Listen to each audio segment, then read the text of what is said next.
Hello বন্ধুরা, আমাদের এই পেজে আপনাকে স্বাগত। আর একটা নতুন ভিডিও নিয়ে আমরা এসে গেছি। এই ভিডিওটি দুটি ফলের ওয়াটার কালার স্টাডি নিয়ে।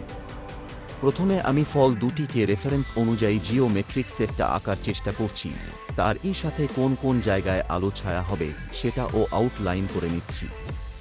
এইবার আমি এক এক করে রং চাপাতে শুরু করব। আগে আমি লাইট রংগুলো করব, কারণ আমরা ওয়াটার কালার করছি। আমি লেমন ইয়েলোর সাথে অল্প কমলা মিশিয়ে তার সাথে স্যাপ গ্রিন দিয়ে রংটা শুরু করছি।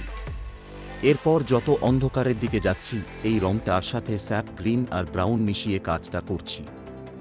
এরপর আপেলটা করার জন্য কমলা ও হলুদ মিশিয়ে খুব পাতলা করে একটা ওয়াশ করেছি ও আপেলের নিচের অংশে লাল আর ব্রাউন দিয়েছি।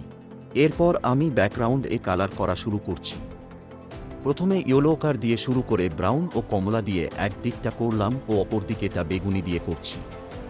এরপর প্রথম ফলটির উপর ছায়াগুলো করছি স্যাপ গ্রিন ও ব্রাউন দিয়ে, আর এক এক করে ডার্ক টোনগুলো চাপিয়ে চাপিয়ে ছবিটা ফিনিশ করছি। আপনারা দেখুন ভিডিওটি আর আমাকে জানান যে আপনাদের কেমন লাগলো। আর ভালো লাগলে একটা লাইক করার অনুরোধ রাখলাম এবং ভিডিওটি দেখার জন্য ধন্যবাদ।